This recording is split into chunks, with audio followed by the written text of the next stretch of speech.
जय माँ इंद्राक्षी, जय अम्बे। इंद्राक्षी धाम में दर्शकों आप सभी का हम हार्दिक स्वागत करते हैं। आज के दिन जिन जातकों का जन्मदिवस है, मैरिज एनिवर्सरी है, उन सभी को हमारी तरफ से बहुत बहुत शुभकामनाएं। आज हम बताने वाले हैं त्रिधातु के अनेकों लाभ। त्रिधातु का आप छल्ला पहने, त्रिधातु का आप कड़ा पहने, इसको पहनने से हमें क्या लाभ मिलता है, किन किन ग्रहों के ऊपर इसका असर आता है, या यूँ कहें कौन कौन से ग्रह इससे बलशाली होते हैं। अनेकों प्रकार के रोगों में भी त्रिधातु अपना एक विशेष कार्य उत्पन्न करती है। आइए पहले आज का हम पंचांग देखें, फिर आगे की चर्चा करते हैं। 30 मई सन 2025 दिन शुक्रवार, संवत 2082, ज्येष्ठ मास, शुक्ल पक्ष, तिथि आज चतुर्थी है, नक्षत्र पुनर्वसु, राहु काल 10:30 से 12, दिशा सूल पश्चिम दिशा। अब देखो, अनेकों बार ज्योतिषीय उपायों में त्रिधातु भी आती है। आयुर्वेद में भी त्रिधातु का बहुत बड़ा वर्णन है, और हमारे शरीर में जो सप्त धातुएं हैं उनमें भी त्रिधातु एक अपना विशेष कार्य करती है। शरीर को बल प्रदान करती है त्रिधातु, ग्रहों को बल प्रदान करती है त्रिधातु, लेकिन शर्त यह है कि त्रिधातु प्योर होनी चाहिए। अब त्रिधातु में आप कौन कौन सी धातु ले सकते हैं जो सबकी पॉकेट के हिसाब से भी सही रहें। तो सबसे पहले तो हम आपको बताएंगे कि कौन कौन सी धातुएं होंगी और किस लिए हमें त्रिधातु धारण करना चाहिए। इसका महत्व समझें आप। पहले हमने बताया कि शरीर के अंदर आपके बोन्स कमज़ोर हैं, या आपको घबराहट बहुत रहती है, बेचैनी रहती है, रात्रि में डरते हैं, किसी साए का और किसी ऊपरी चीज़ का या किसी के किए कराए का भी तुम्हें असर सा महसूस होता है। उसके साथ साथ आपके बृहस्पति बहुत कमज़ोर हों, आपके चंद्रमा बहुत कमज़ोर हों, आपके मंगल बहुत कमज़ोर हों, आपके सूर्य बहुत कमज़ोर हों, इन चारों ग्रहों के ऊपर लाजवाब असर डालती है त्रिधातु। हालांकि शुक्र भी इसमें शामिल हो सकता है यदि इसमें गोल्ड लगाएं तो, लेकिन मैं आपको गोल्ड की राय नहीं दूंगा, अभी बताऊंगा इसके बारे में भी। तो अनेकों प्रकार से आपके ग्रहों को व्यवस्थित करती है, ग्रहों को संतुलित करती है त्रिधातु, और शरीर में भी त्रिधातु एक अनुपात को बैलेंस करके आपको लाभ पहुंचाती है।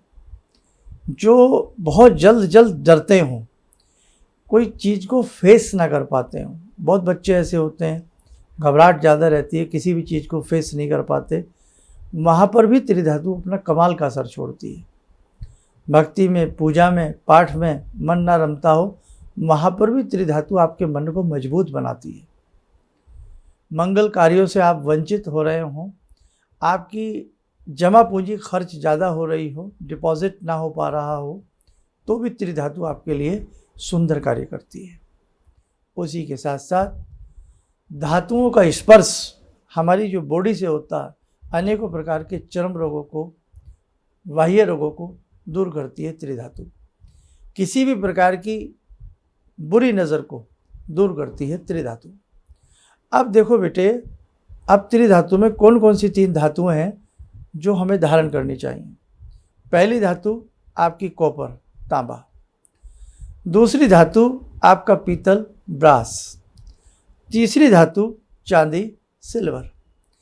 3 धातुएं ये बहुत मुख्यतः कारगर साबित होती हैं। अब जहां हमने इसमें पीतल लिया है, ब्रास लिया है, उस पीतल की जगह हम गोल्ड भी ले सकते हैं, लेकिन गोल्ड बहुत महंगा है, मैं आपको उसकी राय नहीं दूंगा, ये आप रहने दें। अब इसमें तांबा लें, प्योर तांबा होना चाहिए, ये आपकी जिम्मेदारी है। प्योर पीतल होनी चाहिए, प्योर ही उसमें चांदी होनी चाहिए। मिलावट तो उसमें हल्की बहुत करनी पड़ती है, चांदी नहीं तो बहुत सॉफ्ट हो जाती है, लेकिन कितने %? 5 या 7%। बाकी 92-94% चांदी होनी चाहिए। तांबा प्योर हो सकता है अपनी जगह, उसकी कोई दिक्कत नहीं है। पीतल अपनी जगह प्योर हो सकता है। तीनों धातुओं से आप क्या करें, कड़ा बनवाएं, हाथ में पहनने वाला, सीधे हाथ में पहनने वाला। अब इसमें एक बात ध्यान रखें, तीनों धातुओं को मिश्रित ना करवाएं, तीनों धातुओं को मिश्रित नहीं करना। अब जैसे उसके तार बन जाते हैं, तांबे का तार अलग, पीतल का अलग, चांदी का अलग, थोड़े मोटे बन जाएंगे, फिर उनको ऐंठा दे करके ऐंठ करके वो कड़ा बनाया जाए। एक तरीका ये सबसे अच्छा है। एक ये है कि तीनों धातुओं को वो मेल्ट कर लेते हैं, एक जगह डाल लेते हैं। जब हम हाथ में पहनेंगे या उसका छल्ला पहनेंगे पता नहीं लगता कौन सी धातु है कौन सी नहीं। तीनों तार इसके अलग अलग दिखने चाहिए जब हम कड़ा पहने या वो छल्ला पहने। छल्ला कौन सी उंगली में पहनना है? छल्ला पहनना है रिंग फिंगर में। अगर खाली छल्ला पहनना चाहते हो उसकी एक अंगूठी सी रिंग फिंगर किस दिन पहनना है ये भी सुन लेना आप। तो पहले बात चल रही है धातु को पहनने वाली। तो धातु जब आप पहने तो जैसे हमने कड़ा पहना हुआ है या हमने छल्ला पहना तो हमें वो स्पष्ट नज़र आना चाहिए। उसमें 3 तार हैं, हमें कॉपर उसमें दिख रही है, हमें उसमें ब्रास पीतल दिख रहा है, हमें उसमें चांदी दिख रही है। तीनों तार स्पष्ट नज़र आने चाहिए, ऐंठे दिए हुए जैसे बिजली की वायर देखी होगी आपने, ऐसे वो 3 तार होने चाहिए। रविवार के दिन या सोमवार के दिन ये त्रिधातु हमें पहन लेना चाहिए। शुद्ध तरीके से कड़ा बनवा लें सीधे हाथ का, महिलाएं हों पुरुष हों सीधे हाथ का बनवा सकते हैं। और सीधे ही हाथ में हमें रिंग फिंगर के में हमें छल्ला पहनना है, या तो कड़ा पहने या छल्ला पहने।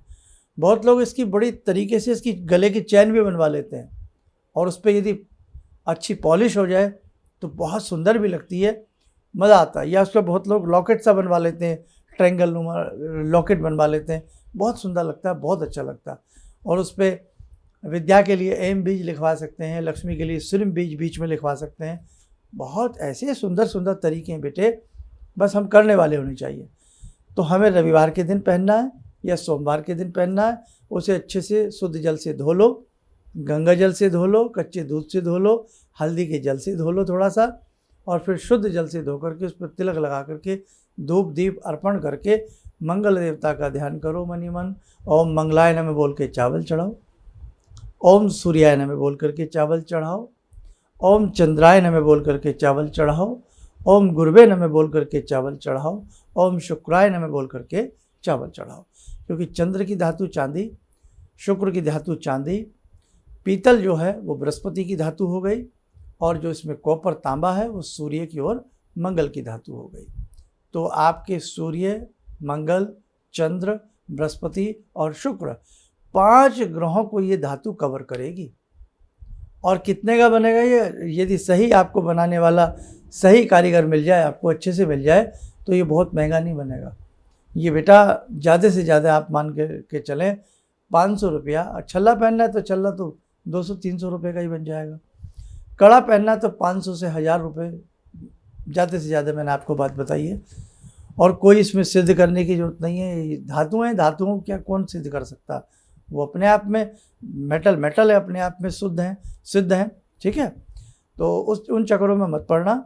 और रविवार लेकिन ध्यान रखें अगर शुक्ल पक्ष का हो, चांदनी रातों का, जैसे शुक्ल पक्ष 2 पक्ष होते हैं ना, कृष्ण और शुक्ल। शुक्ल पक्ष में रवि और चंद्र दोनों में से एक दिन, तो आप पहने एक बार इसको, और वैसे भी पहन लेना चाहिए।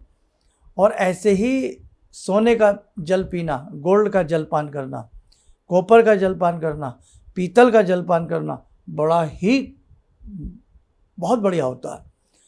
सोने का सिक्का पानी में रात में डाल दिया जाता है, सुबह वो जल पिया जाता है। चांदी डाली जाती है, सुबह जल पिया जाता है। इसके जैसे आपने लूडो खेलते थे ना, वो लूडो जैसा वो सिक्का आता था जिस पे 1 से लेकर के 6 के मार्किंग होती थी, ऐसी गोटी सी बनवा लेनी होती है, छोटी सी, सोने की, एक चांदी की, एक पीतल की। ये एपिसोड फिर अलग लिया जाएगा, इसमें नहीं आएगा ये। तो ये अनेकों प्रकार की बीमारियों को, सोने का जल, पीतल का जल, चांदी का जल, अनेकों बीमारियों को दूर करता है, ग्रहों को भी कंट्रोल करता है। अन्य एपिसोड में बताऊंगा। लेकिन आप ये एक बार इस प्रकार का कड़ा कभी कभी तो, चाहे रविवार के दिन पूरे दिन पहन के रखो या सोमवार के दिन पहन के रखो। जिन्हें भूलने की बीमारी है उनके लिए बड़ा अच्छा है। जो जरा सी बात पे विचलित हो जाते हैं, डर जाते हैं, उनके लिए बड़ा अच्छा है।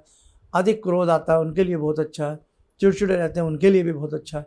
बाकी इससे पहले जो मैंने बातें बताई हैं कि वहाँ उन चीज़ों में भी ये कड़ा या छल्ला आपके काम आएगा। दोनों में से पहनना एक ही चीज़ है, दोनों नहीं पहनना है। ठीक है बच्चों, तो आप एक बार अपने जीवन में कहते हैं ना, कुछ अच्छी बातें, कुछ अच्छी चीज़ें जीवन में कर लेनी चाहिए। अब ये ध्यान रखें, अगर आपके तीनों आइटम प्योर होंगे, हमेशा वो चमकते रहेंगे, सुंदर बने रहेंगे। बीच बीच में उनको अच्छे से ऐसे रविश करके थोड़ा सा उनको साफ़ कर लिया करें। चांदी प्योर लेना, पीतल प्योर लेना, ये आपके कारीगर पर डिपेंड करता है कितनी ईमानदारी के साथ वो आपकी चीज़ों को बना करके देता है। चलिए, समय हो चला ध्यान साधना का। जुड़ते हैं जगत जननी माँ जगदम्बा से। ॐ सिन्दूरारुणविग्रहां त्रिनयनां माणिक्यमूलस्फुरात् स्तारानायकशेखरं स्मितमुखी भापेन वक्षोरुवां पाणिभ्यामलपूर्णरत्नचषकां रत्नोत्परां बिभ्रति सौम्यां रत्नगटस्थरक्तचरणां ध्यायेत् पराम् अम्बिकां खड्गं चक्रगदेषु चापपरिगान् शूलम्बुशोण्डिं शिरा शङ्खं समदधतीं करे स्त्रीनयनां सर्वाङ्गभूषावृतां नीलासमद्युतिमास्य पाददशकां सेवे महाकालिकां यामास्तो स्वपितैहरो कमलजो हन्तुं मधुं कैटवं विद्युद्दामसमप्रभां मृगपते स्कन्दस्थितां भीषणां कन्या विहकरवालखेटविलसा धस्ताविरासेवितां हस्तेश्चक्रगदाशिखेटविशिखां चापं गुणं तर्जनीं विप्राणामलिलात्मिकां शशिधरां दुर्गां त्रिनेत्रां भजे। कवच बना लें, ध्यान करें, भगवती का शुभ आशीष हम सबके ऊपर बरस रहा है।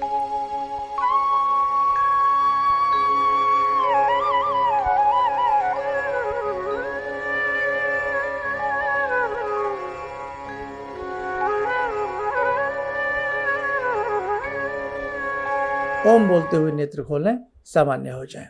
देखो साधकों, बहुत सारी ऐसी बातें हैं जो आपके हित की हैं, आपके लिए अच्छाई की हैं, आपके छोटे छोटे से वो काम करके आपको बहुत काम आ सकती हैं ये बातें।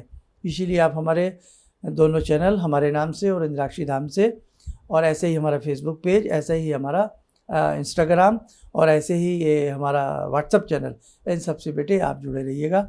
और सोचता तो बहुत हूँ कि आपको बहुत कुछ बता सकूँ, अलग अलग आपको चीज़ें दे सकूं, लेकिन समय की थोड़ी सी बेटे कमी पड़ जाती है। इसलिए जितना हो सकता है उसी को आप प्रेम से स्वीकार किया करें। चलिए, आप सब लोग स्वस्थ रहें, सुखी रहें। इन्हीं शुभकामनाओं के साथ हम अपनी वाणी को विराम देते हैं। जय जय अम्बे। गुरु जी से मैं तब से जुड़ा हूँ जब से वो एक चैनल आती थी P7, उसी से मैं जुड़ा हुआ था। और गुरुदेव से हमारी जब मुलाकात हुई तो मैं आश्चर्यचकित रह गया जब उन्होंने हमसे बताया कि आपके साथ ऐसे ऐसे हुई। तो मैं इतना आश्चर्य हो गया कि इन्हें कैसे मालूम, और इतना बढ़िया इन्होंने बताया जिसके वजह से मैं आज तक उनसे प्रभावित हूँ। और इनका बताने का शैली वगैरह इतनी बढ़िया है जो हम अपने क्लास के टीचर से भी उतना बढ़िया नहीं समझ पाते थे। ये हमें बहुत पसंद आई। और दूसरी बात कि इनके साथ जितने भी मैं जुड़ा, जब से जुड़ा रहा, जो भी समस्या आई, मैं बहुत ही अच्छा तरह से मेरे सॉल्व होते चले गए। और आज तक मैं उनके आशीर्वाद से मैं बहुत सुखी हूँ। किसी भी समस्या के समाधान के लिए मिले प्रसिद्ध हस्तरेखा एवं वास्तु विशेषज्ञ प्रोफेसर धर्मेंद्र शर्मा जी से। नोट: शिविर में भाग लेने हेतु एवं व्यक्तिगत रूप से मिलने के लिए कॉल करने का समय सुबह 10 बजे से शाम 6 बजे तक। हमारे विभिन्न ज्ञानवर्धक कार्यक्रम देखने के लिए आप हमें अभी सब्सक्राइब करें, बेल आइकन को प्रेस करें ताकि आप देख सकें हमारा कार्यक्रम सबसे पहले। और अधिक जानकारी के लिए फेसबुक पेज को लाइक करना न भूलें।